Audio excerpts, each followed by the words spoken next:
We will now do problem 2, given in the 2016 fall exam. So here we have a lot of sub-assignments. First we're given a function which is linear, and afterwards with more polynomial. So we have a lot of different sub-assignments here, but remember that all of these are weighted equally, so make sure that you at least do those that take short time and is easy for you to do.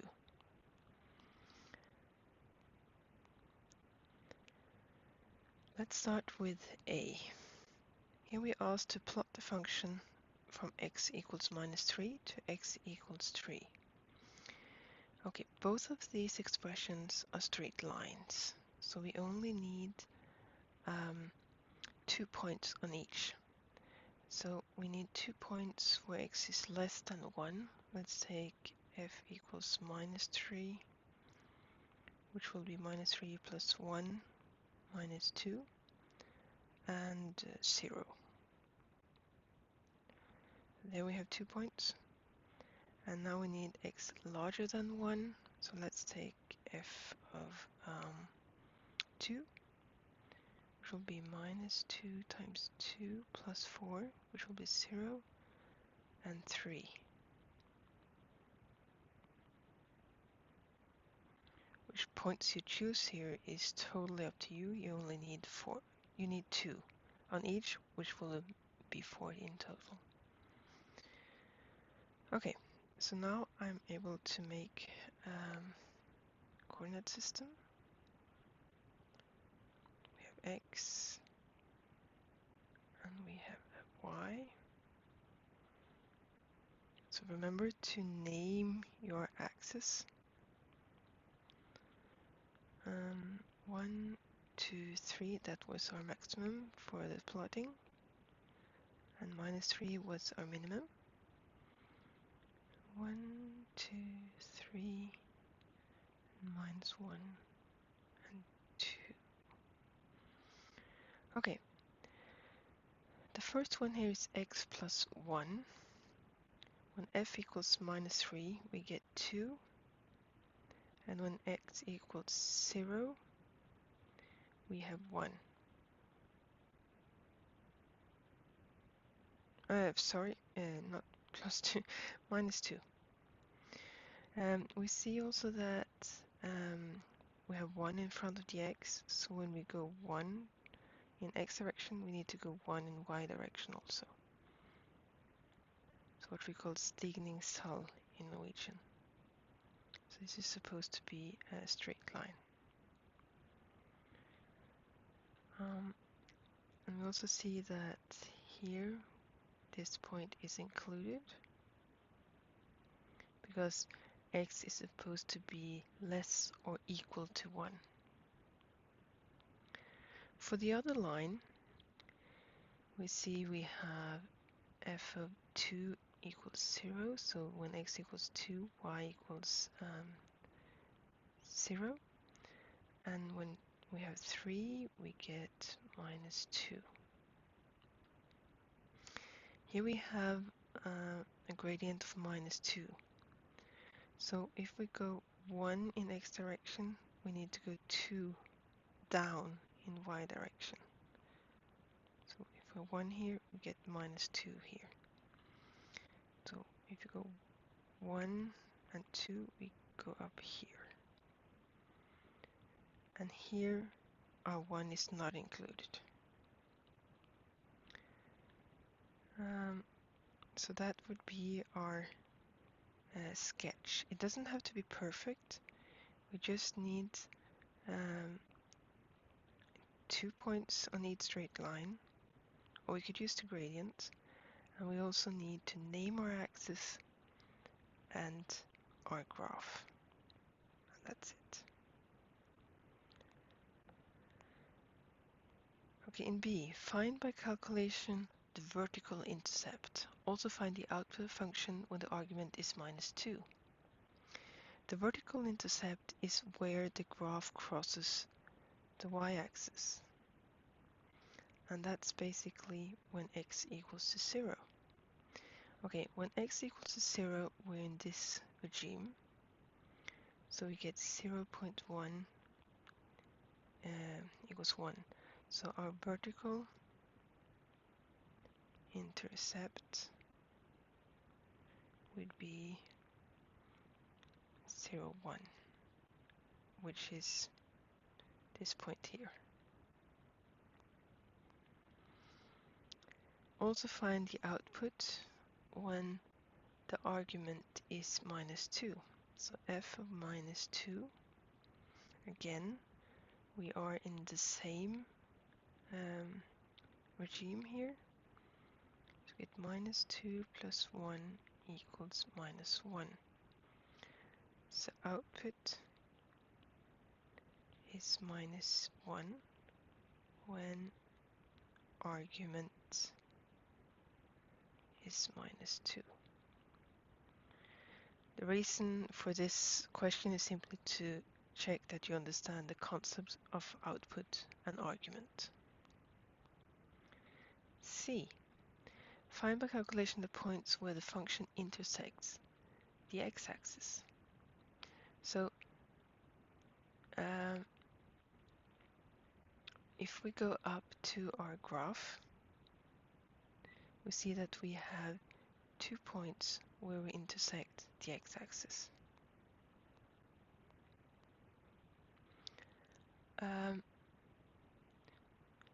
So we can check x plus 1 has to equal 0, and that's simply 1, x equals -1, which is okay because x is less than 1. And the other one, -2x plus 4, has to equal 0 if there's an intersection of the x-axis here. So -2x has to equal -4. We could divide by -2 on both sides and we get 2, which is larger than 1, so that's okay. If we got an x equals 0 here, and that's not larger than 1, that wouldn't be a solution. But now we're okay because we got an x value that fits our definition of the function. So we have the function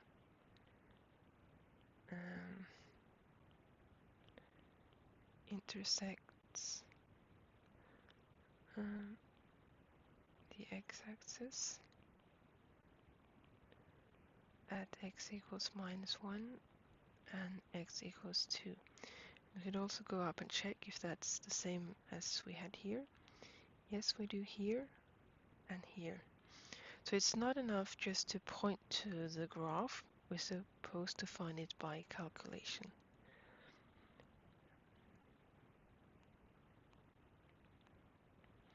In D, is the function odd or even? Explain your answer. Okay. If it's even, then f of -x equals f of x, and we have a symmetry about y-axis.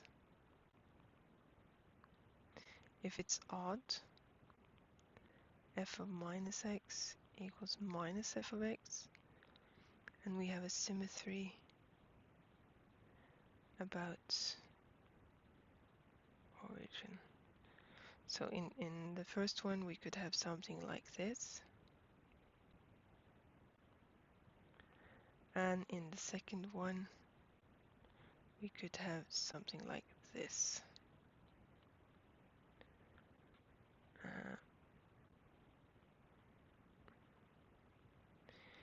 Here our graph is not symmetric about y-axis, nor the origin, so the function is neither odd nor even. You can see it here. If it were symmetric about origin, we would have something like this, which is not the case. Or we could have something like this. That would be an odd thing. But we don't have that either.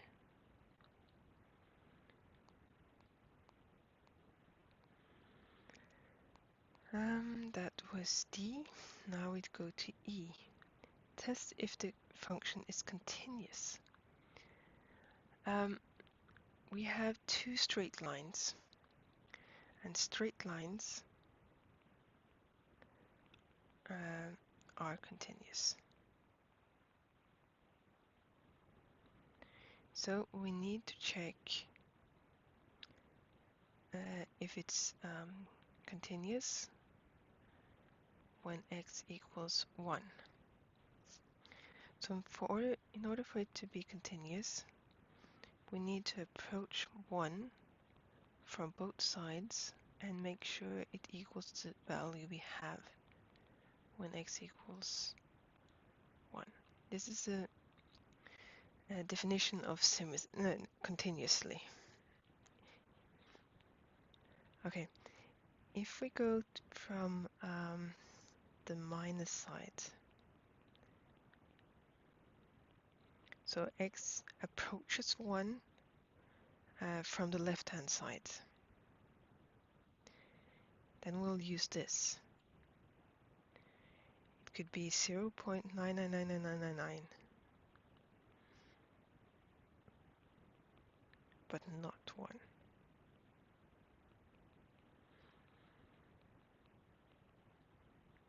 Then it's 2.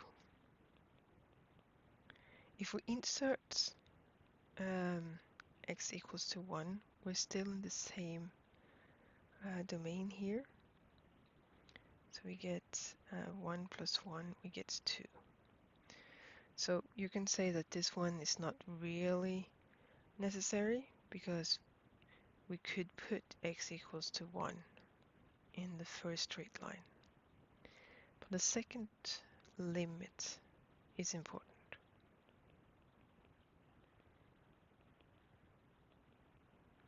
Because now we're approaching 1 from the right-hand side, so it's a bit larger than 1. It could be 1.000001, but not 1. So we now need to use the second straight line. And when we insert 1, or when we approach 1, we get 2, which will give us that the function is continuous.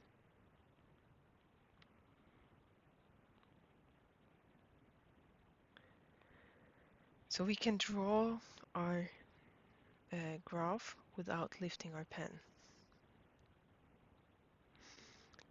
Okay. Is the function a one-to-one function? Give reason for your answer. If the function is one-to-one, we are in the situation that one x value gives one y value, and one y value gives one x value. This is not the case here, because it's not one-to-one, because more x values give the same y value. For example, Let's go to our graph and see if we can find a nice example. Yeah, for example, these points here. If f equals -1, we get 0, and if f equals 2, we get 0.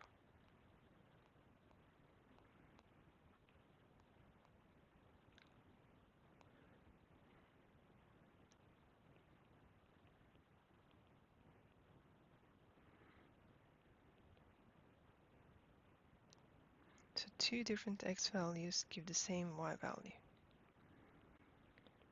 So it's not one-to-one. If it is, find inverse. We don't have to because it's not. Okay, now we go to a completely different function. First, we need to find the first and second derivative. Okay, if according to our table, we are to divide x to the nth, we get n x n minus 1. So here we have n equal 3, 3x squared minus 12. Here we have x equal, or n equals to 1. So we get 1x 1 minus 1 actually, which is x to 0, which is 1. So we only get to 12. This was a little bit picky perhaps, but okay. So you get 6x here, and that's it. So these are rather easy points compared to the other. Find all stationary points of g of x by calculation and determine if they are local maximum or minimum points.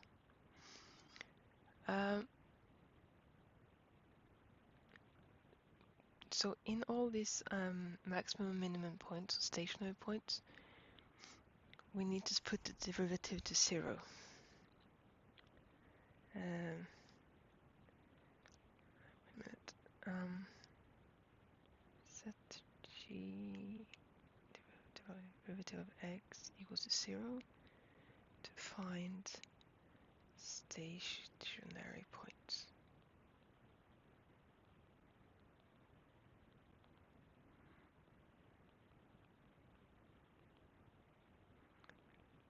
So we simply use what we had just before. Multiply by 103.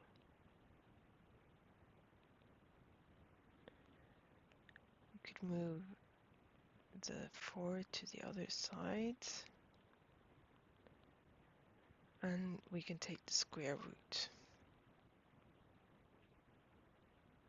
Now we need to remember the plus minus thing. So we have two stationary points, x equals to 2 and x equals to minus 2. So let's check x equals to minus 2 first.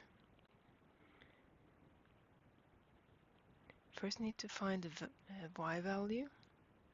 So we have minus 2 cubed minus 12 times minus 2. So here we have 3 minuses, so we get minus 8. And here we have minus, so minus, we get plus 12 times 2, which is 24. So we get 16. The reason why we need to find the value of y is that x is not a point, it's just the x value. So in order to get a point, we need both the x and the y value.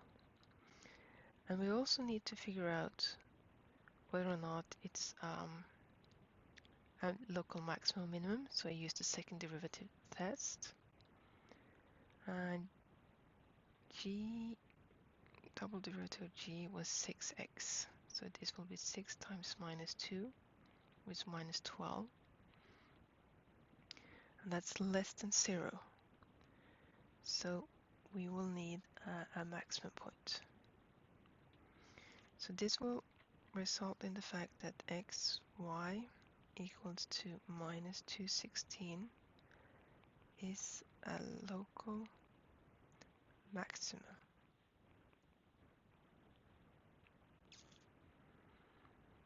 So that was one stationary point. And then we'll take the other one. Again, we need the y value in order to make a point.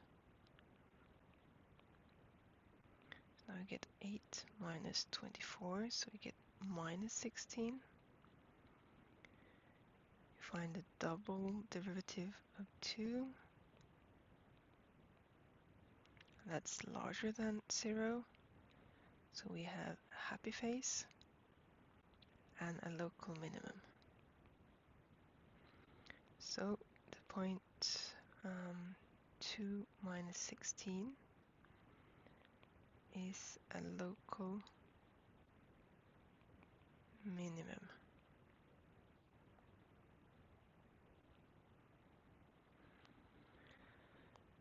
Okay, I determine the points of inflection for g of x, if any. Okay,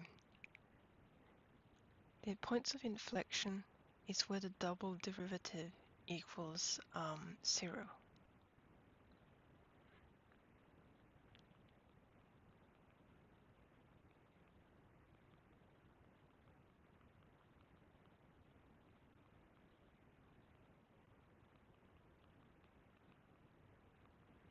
So we simply put the double derivative to 0, and our double derivative was 6x,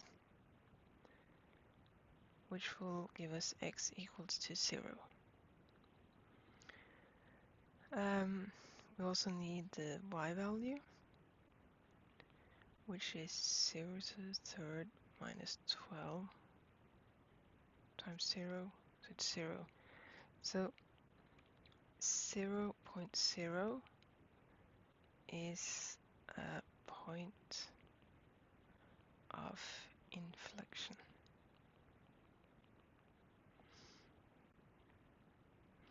So determine the points of inflection. We have done that. Also determine where the function is concave up and concave down. So g double derivative of x is 6x. So this one is less than 0 if concave down, like this. So this is when x is less than 0. And g double derivative of x has to be larger than 0 if concave up. So then x has to be larger than 0. So actually we have a function going like this, and then this, where we have x equal to 0 in the center. So we actually do have a lot of information for drawing the graph now. We have found the maximum and the minimum point, and we found the inflection point and where the graph is concave up and down. But we're not going to sketch this time. Calculate the area between the graph of g of x and the x-axis from x equals minus 2 to x equals 0. And the graph is above the x-axis in this region. So this is helpful because now we know that we have some kind of g of x and a g.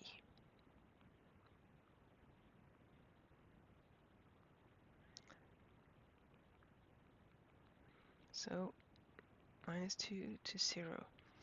We're not told anything else that the graph is above. So now I can find the area. If it has been partly above and partly below, let's say it's been like this, we needed to split our interval into 2, because then we were supposed to find the area of something underneath, and that would be a negative area. But now everything is above the x-axis. So the area here would be the integral from -2 to 0 g of x dx. Okay. We could insert the graph here, or the function.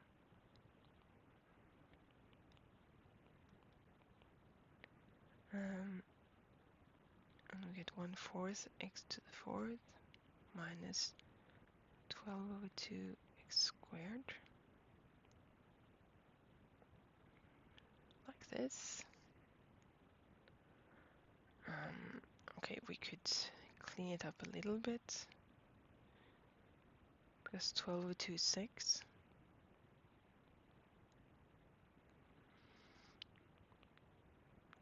And then we insert the upper limit.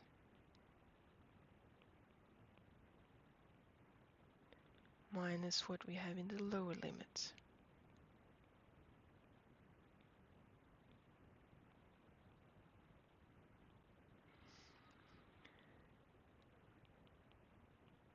So all of this stuff here becomes 0. Minus. Here we have minus to the 4th, so it becomes plus. And we have 2 times 2 times 2 times 2 divided by 4, which will be 4. Minus, again we have a minus squared, so that will be plus. And we have 6 times 4.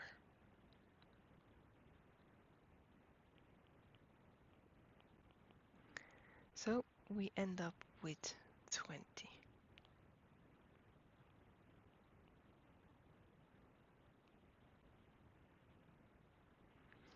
Okay. Calculate the volume created when the area between y equals g of x and y equals 0 from x equals -1 to x equals 0 is rotated about the x-axis. Okay, so now we need to find a volume. So we have some kind of g of x here up to -1, and we rotate that around the x-axis. So this volume here. Of course, if we have the plotted g of x, that would make a little bit more sense, but we haven't. Okay, the volume would be pi and the integral from -1 to 0 of y squared dx.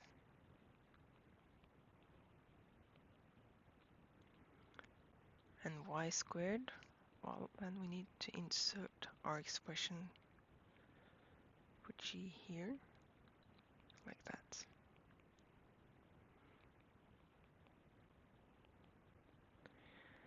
Okay, here we have x to the 3rd minus 12x multiplied by itself. I find that the easiest way to do this is to get rid of the parentheses. So x to the 3rd times x to the 3rd, x to 6.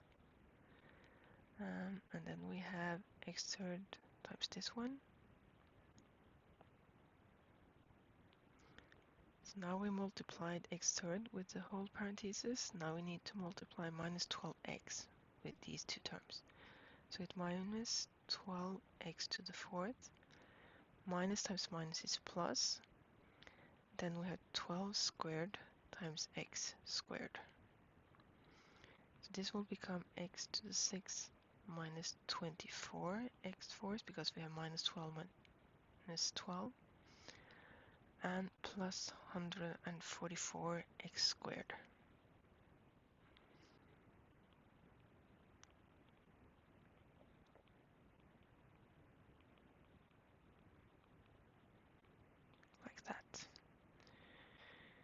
Okay, v would then equals pi, and we'll find the integral. 2405 plus 144 over 3. We have our limits.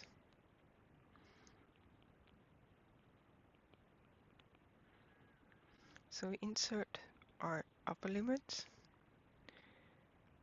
Okay, don't have to do this. You could simply write 0 because everything becomes 0. But just to make it totally clear.